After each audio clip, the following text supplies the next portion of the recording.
जय हिंद, जय मातृभूमि। दोस्तों आप सभी का एक बार फिर से स्वागत है हमारे यूट्यूब चैनल पर। दोस्तों जैसा कि बिहार दरोगा पीटी के रिजल्ट्स आ चुके हैं और अब मेंस की तैयारी को लेकर, चूंकि जैसा कि नोटिस में दिया गया है दोस्तों कि अब कम ही दिन शेष हैं, तो इसको लेकर कैसे तैयारी करें, आज उसके सारे पहलुओं पर मैं बात करूंगा कि आखिर आपके जो प्रश्न होंगे कि आखिर बिहार दरोगा की परीक्षा कब होगी, क्या फरवरी में ही हो जाएगी, इतने कम दिनों में कैसे तैयारी हो, कौन कौन सी पुस्तकों को पढ़ना सही रहेगा, सेल्फ प्रैक्टिस कैसे किया जाए, हिंदी को लेकर क्या रणनीति बनाई जाए, और फिर आगे चूंकि फिजिकल है तो दोनों के बीच तालमेल कैसे बनाकर चला जाए, ऐसी तमाम प्रश्न आपके दिमाग में गूंज रही होंगे दोस्तों। तो आज इसी के बारे में विस्तार से सारी प्रक्रियाओं को जानेंगे। हो सकता है दोस्तों वीडियो लंबा हो सकता है, लेकिन अगर आप इस वीडियो को पूरा देख लेंगे तो मुझे उम्मीद है कि आपके फिर कोई क्वेरीज नहीं रहेंगे। तो जी हाँ दोस्तों, वीडियो में अंत तक बने रहिएगा, और अगर अभी तक आपने मेरे चैनल को सब्सक्राइब नहीं किया है तो सब्सक्राइब कर ले दोस्तों, ताकि आगे आपको इसी तरह के वीडियो परीक्षा और पढ़ाई संबंधित जानकारी नियमित तौर पर मिलती रहे।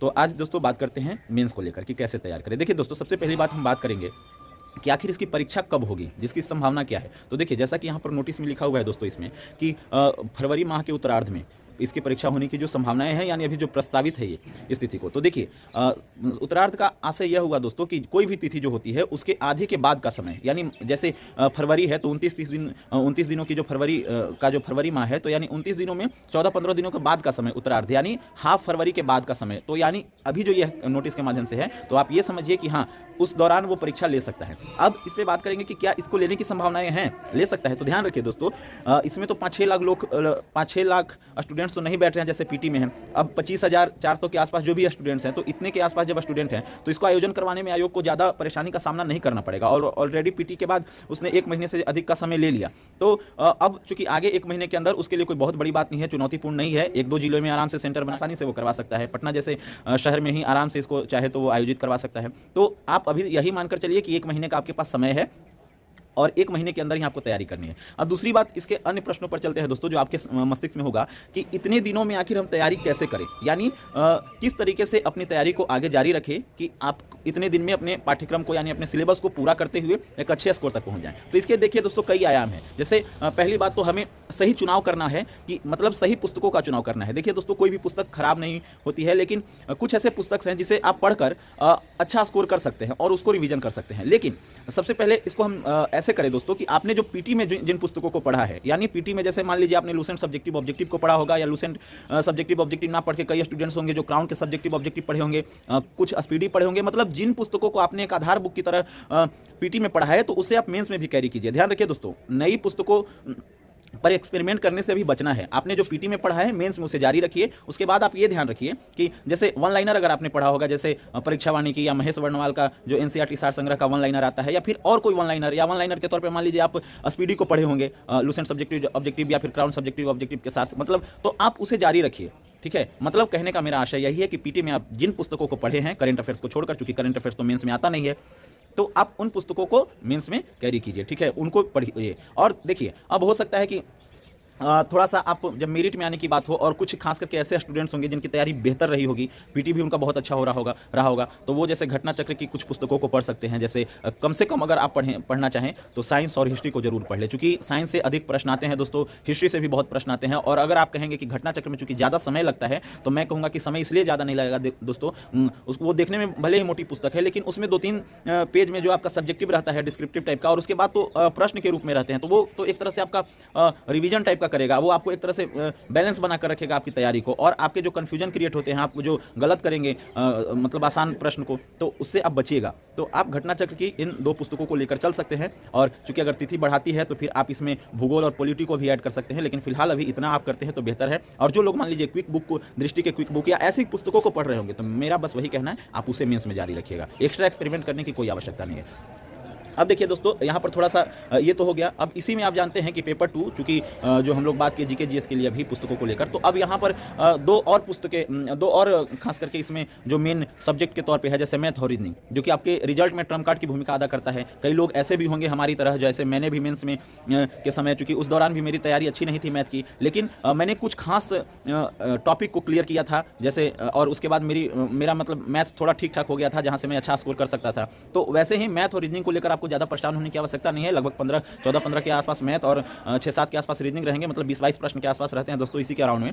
तो इसको लेकर मैं यही कहूँगा कि आप मैथ और रीजनिंग के लिए प्रॉपर तरीके से उसके कुछ टॉपिक्स को आप ध्यान में रखिएगा। जैसे कि मान लीजिए मैथ के लिए आपको percentage, time and work, height and distance, ठीक है, बोट एंड स्ट्रीम, फिर से आप देखिएगा CISI, तो ऐसे कुछ टॉपिक्स हैं। हालांकि इसके बारे में मैं एक अलग वीडियो जरूर अपलोड करूंगा। तो इन सब टॉपिक्स को आप पढ़िए, उसको मतलब बनाइए, प्रैक्टिस करने का प्रयास कीजिए। और चूंकि आप सेट प्रैक्टिस जब करते हैं तो उसमें जो प्रश्न आते हैं दोस्तों, वहां से भी आपके कुछ प्रश्न मैच कर जाएंगे। तो कहने का मेरा आशय यही है कि मैथ को लेकर ज्यादा परेशान नहीं होना है। ट्रम्प कार्ड की भूमिका यह अदा करेगा दोस्तों, लेकिन अब कम समय है तो आप पूरी तरह से इसके सिलेबस को तो पढ़ने जाइएगा नहीं, और समय भी नहीं है, तो इसीलिए कुछ टॉपिक्स को आप अच्छे तरीके से पढ़ लीजिए, ठीक है। और उसके बाद रीजनिंग के लिए तो रीजनिंग में ज्यादा प्रश्न वैसे पूछते नहीं है। जैसे आपको ब्लड रिलेशन पूछेगा, फिर से नंबर सीरीज, इस तरह के जो प्रश्न आते हैं, आप सेट प्रैक्टिस कीजिएगा तो वहां से भी बहुत हद तक कवर हो जाएगा। तो ऐसे ही 3-4 टॉपिक है, इसके बारे में भी एक वीडियो अपलोड करूंगा दोस्तों अलग से। तो इन सब को अगर आप तैयार कर लेते हैं तो बेहतर होगा। अब देखिए दोस्तों, पेपर 1 इसके बारे में भी थोड़ा सा जान लेते हैं, क्योंकि हिंदी को लेकर भी कुछ लोग चिंतित होंगे जिनकी हिंदी खराब है, ठीक है।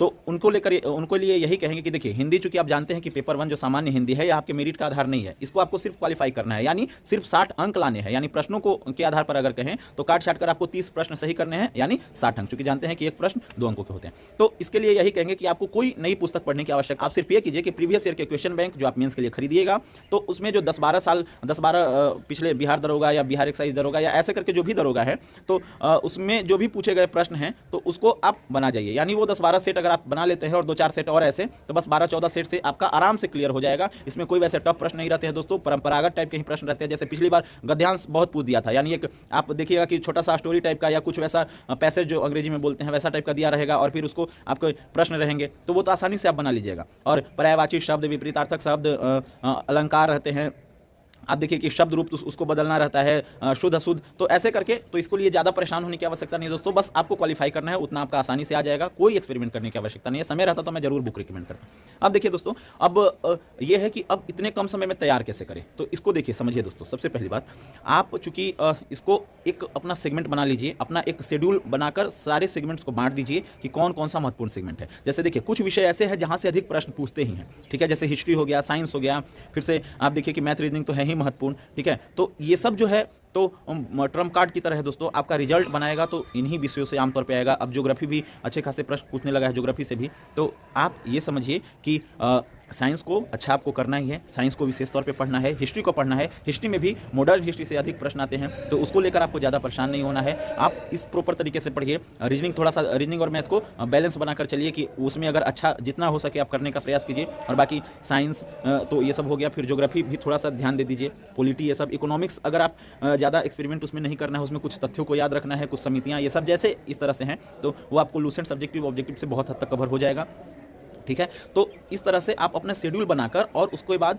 आप ये देखिए कि किस विषय से ज़्यादा प्रश्न आ रहे हैं, जैसा मैंने बताया अभी, तो उन विषयों पर ज़्यादा ध्यान देने का प्रयास कीजिए, उस पर ज़्यादा समय दीजिए दोस्तों। तो आप उसमें उस सब्जेक्ट विषय में आपके स्कोर बढ़ेंगे, ठीक है। क्योंकि कम समय है तो आपको स्ट्रेटेजिकल वे में तैयारी करनी है, स्मार्ट स्टडी करनी है दोस्तों। सिर्फ हार्ड वर्क करने से यहाँ से नहीं होने वाला है कुछ, तो स्मार्ट वर्क करना है। और देखिए, अब एक चीज़ और है कि सेट प्रैक्टिस करने की बात बहुत सारे लोग के मन में होगी कि कितना सेट प्रैक्टिस करें, क्या 2-2 सेट प्रैक्टिस कर ले या एक ही सेट प्रैक्टिस करें। तो मैं कहूँगा दोस्तों, आप कंप्लीट तरीके से इस एक सेट प्रैक्टिस जरूर करें, ठीक है। क्योंकि कम समय है तो ज़्यादा सेट प्रैक्टिस भी कीजिएगा तो सिर्फ सेट प्रैक्टिस करने से ही तो नहीं है, आपको पढ़ना भी है। तो अगर एक दिन में कम से कम एक सेट जरूर लगाएं। अगर जिन्हें समय मिलता है तो वो 2 सेट लगाएं, नहीं तो एक सेट लगाइए। और सेट लगाने के बाद अंत का जो विश्लेषण रहता है उसे आप जरूर देखें, क्योंकि विश्लेषण से आप देखने से आपको क्या होता है कि कन्फ्यूजन जो क्रिएट होता है एग्जाम में, जैसे कई सारे छात्र इस बार आसान प्रश्नों को गलत करके आ गए होंगे, तो सेट लगाने से आप उससे बच सकते हैं, ठीक है। प्रीवियस ईयर क्वेश्चन जरूर बना लीजिएगा, अगर आपने नहीं बनाया है तो उस तरीके से आप ऐसा कीजिए।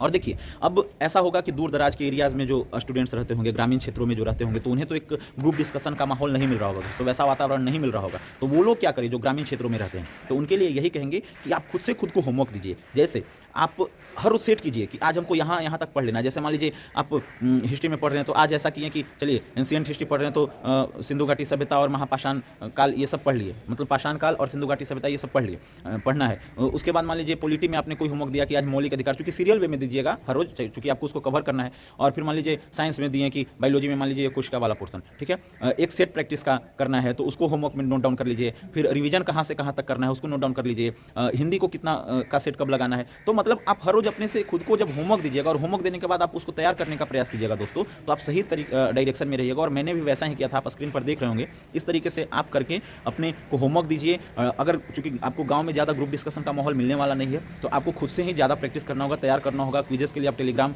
ज्वाइन कर सकते हैं, लेकिन अभी ज़्यादा ऐसे मतलब चीज़ों में नहीं पड़ना है। ठीक है दोस्तों, तो इस तरीके से आप कर सकते हैं तो बेहतर होगा। और एक जो बहुत ही महत्वपूर्ण प्रश्न है दोस्तों, आप सभी के मन में यह कौतूहल मचाए होगा कि क्या यहाँ से कोचिंग ज्वाइन करना सही रहेगा, क्योंकि बहुत सारे युवा इस बात को लेकर दिग्भ्रमित हो रहे होंगे, क्योंकि ऑनलाइन तो बहुत सारे कोर्स आ चुके होंगे, ऑफलाइन का तो आपके पास समय नहीं है कि जाइएगा। तो उसमें बहुत सारे ऐसे होंगे जो कह रहे होंगे कि 499 में, 299 में, जैसा भी सबका रेट होगा, तो वो कह रहे होंगे कि आप पढ़िए। तो देखिए, उनसे पढ़ने से बेहतर है कि आप जो वीडियोज़ देखिएगा और उसके बाद फिर उनके अनुसार जो ढलिएगा उसके अनुसार चलिएगा, तो उससे बेहतर है कि आप खुद से तैयार कीजिए, अपने प्रैक्टिस कीजिए, ज़्यादा सेट प्रैक्टिस कीजिए, क्वेश्चन आंसर देखिए, ऑब्जेक्टिव पढ़िए सब्जेक्टिव पढ़ने के बाद। ठीक है, तो इस तरीके से आप करके बेहतर कर सकते हैं दोस्तों। ज़्यादा अभी एक्सपेरिमेंट करने से बचना है। ठीक है दोस्तों, और एक अंतिम सवाल जो बहुत सारे लोगों के मन में होगा कि फिजिकल कब से शुरुआत करें, इसको लेकर कब चिंताएं होंगी बहुत सारे लोगों के। तो मैं कहूँगा कि देखिए, दो इसमें कैटेगरीज हैं। एक वैसे लोग जिनको जो ज़्यादा हेल्दी है, मतलब जिन्हें ये लगता है कि मेरा फिजिकल खराब है, जो शरीर से ज़्यादा मतलब मोटे हैं या उस तरह से जिन्होंने फिजिकल कभी नहीं किया है। और एक वैसे स्टूडेंट्स होंगे, बॉयज या गर्ल्स, जो पहले कहीं ना कहीं दौड़े होंगे, अच्छा किए होंगे पहले, और उन्हें लगता है अपने फिजिकल स्टैंडर्ड को देख कर कि नहीं, मैं अच्छे तरीके से निकाल सकता हूं या निकाल सकती हूं कम समय में भी। तो वो लोग ना कुछ कीजिए, और जिन्हें बहुत ज़्यादा परेशानी है तो वो थोड़ा थोड़ा आप सुबह एक जॉगिंग टाइप का कीजिए, बस, उससे ज़्यादा कुछ नहीं करना है। अभी फिजिकल को लेकर ज़्यादा सोचने की कोई आवश्यकता नहीं है दोस्तों। हालांकि मैं अगर पीटी के मेंस की परीक्षा अगर शीघ्र हो जाती है तो इसमें कोई दो राय नहीं है, या कुछ भी नहीं कहा जा सकता है। मेंस के बाद फिजिकल कभी भी ले सकता है, क्योंकि पिछली बार बहुत ही कम दिनों का समय दिया था दोस्तों, क्योंकि बहुत जल्दी रिजल्ट घोषित कर दिया था। ठीक है, मेंस का सिर्फ 12 दिनों के अंदर, तो कुछ भी नहीं कहा जा सकता। इस बार भी कुछ भी हो सकता है, लेकिन आप तभी मेंस के लिए, फिजिकल के लिए ना कुछ कर पाइएगा दोस्तों जब आपका मेंस होगा। तो इसलिए भी मेंस पे फोकस कीजिए, पेपर 2 पे फोकस कीजिए। और अगर फिर इसी तरह के कोई आपके क्वेरीज हो, कोई प्रश्न हो, कोई डाउट हो, तो आप मुझसे पूछिए कमेंट करके, हमारे टेलीग्राम चैनल से जुड़कर। मेरा पूरा प्रयास रहेगा दोस्तों, हम आपके समस्याओं का जितना हो सके समाधान करने में समाधान करने का प्रयास करेंगे। फिर मिलते हैं दोस्तों अगले वीडियो में एक नई जानकारी के साथ। तब तक के लिए जय हिंद, जय मातृभूमि, वंदे मातरम। धन्यवाद दोस्तों।